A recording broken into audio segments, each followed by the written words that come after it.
tenía que decir y ahora vamos a hablar de economía, el segmento que todas y todos estaban esperando, me imagino. Yo lo estoy esperando, son semanas turbulentas estas de la economía, así que está bien entender un poco más. Bueno, yo para entender precisamente algunas cuestiones que tienen que ver con el dólar, quise preguntarles a economistas que yo sé que también tratan de explicarlo fácil y que se entienda, porque hoy se cumple una semana desde que el gobierno se sinceró de que faltaban reservas del Banco Central e implementó una mayor restricción para la demanda de dólares, lo que se suele llamar comúnmente un cepo más duro. Ahora, ¿qué implicancias tiene esto? ¿No? ¿Es una devaluación? ¿No es una devaluación? ¿Vamos a una crisis que cada vez se agrava más? Bueno, en primer lugar, hay un dato que es incuestionable y es que faltan divisas. Las divisas, los dólares, son un aspecto fundamental para el que funcione una economía como la nuestra y para mantener la estabilidad del tipo de cambio, o sea, que no se dispare la inflación. Ahora, ¿es suficiente con endurecer el cepo?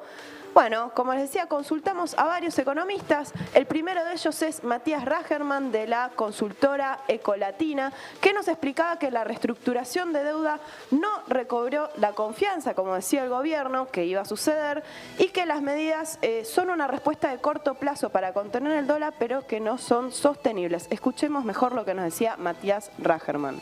Todas estas medidas van a tener un impacto negativo sobre esta confianza que estaba intentando reconstruir el gobierno, pero van a permitir en el corto plazo frenar un poco la pérdida de reservas, estabilizar este stock que obviamente está en niveles críticos y además frenar algunas presiones devaluatorias. El problema de estas medidas es si son sostenibles, si este ajuste por cantidades puede perdurar en el tiempo y el impacto negativo que va a tener sobre la actividad. La medida no va a ser del todo efectiva, de hecho algo de todo eso se vio la semana pasada con un mercado de dólar ahorro frenado o virtualmente frenado por la no venta de dólares vía home banking. La autoridad monetaria siguió perdiendo reservas.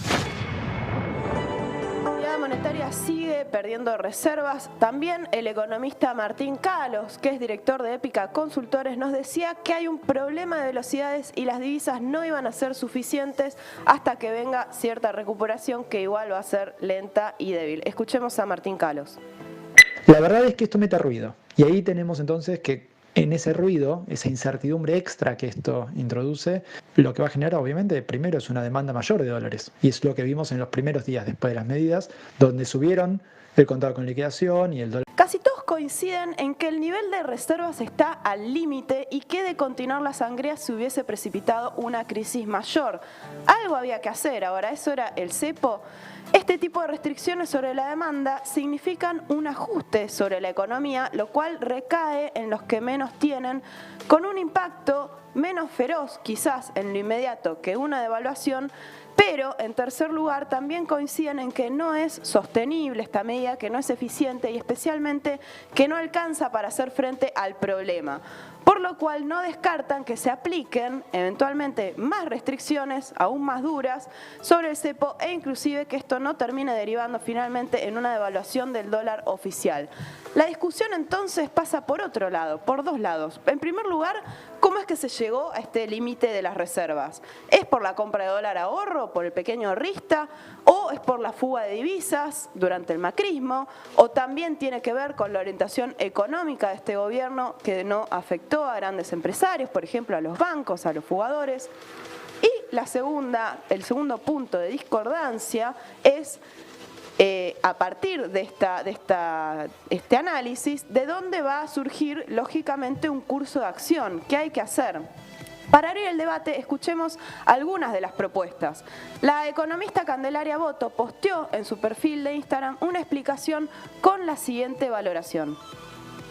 Que la verdad es que no hay una forma sencilla de solucionar eso. Pero, políticamente hablando, y esto de nuevo es una posición personal, molesta que estas regulaciones que afectan a los sectores medios se hagan rápidamente, mientras que desde abril estamos hablando del aporte solidario de las grandes fortunas sin que se logre hacer ley. Bueno, ese es un dato no menor, o sea, ¿por qué tan rápido de papeles para cobrar, en este caso a la clase media y lo que viene haciendo a los demás abajo, pero la lentitud para atender a los que están más arriba? Por su parte, el economista en jefe de El Destape Web, Ezequiel Orlando, apuntó a dos problemas: quienes controlan las divisas, que son los exportadores, y las distintas maniobras de las grandes empresas para sacar la plata afuera. Escuchemos sobre lo que decía sobre el primer problema, sobre las exportaciones. Podrían haberse tomado decisiones alternativas, como por ejemplo presionar a las grandes cerealeras para que liquiden, que el Estado intervenga en la agroexportación, que fue una suerte de intento lo que hizo con Vicentín, sobre lo que después dio marcha atrás. Para mí hubiera sido muy importante que el Estado pueda intervenir en ese sector de esa manera o de otras. Existen múltiples alternativas, incluso una compañía estatal propia o la concentración en la exportación de cereales es muy importante por múltiples razones, más allá de la soberanía alimentaria, el control de la generación de divisas. Por último, también en una línea similar, consultamos a Francisco Cantamuto, que es desde Bahía Blanca, es economista e investigador del IDAES-CONICET, que analizaba lo limitado de la medida del gobierno sobre el dólar. Escuchémoslo.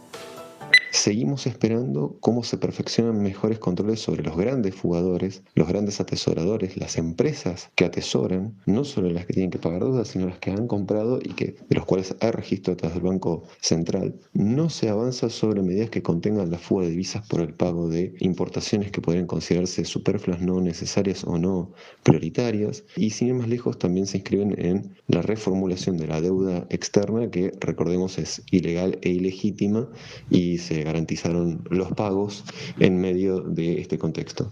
Sin controlar todas estas grandes operatorias que generan fugas, apuntar los cañones sobre los sectores medios es un poco una inconsistencia.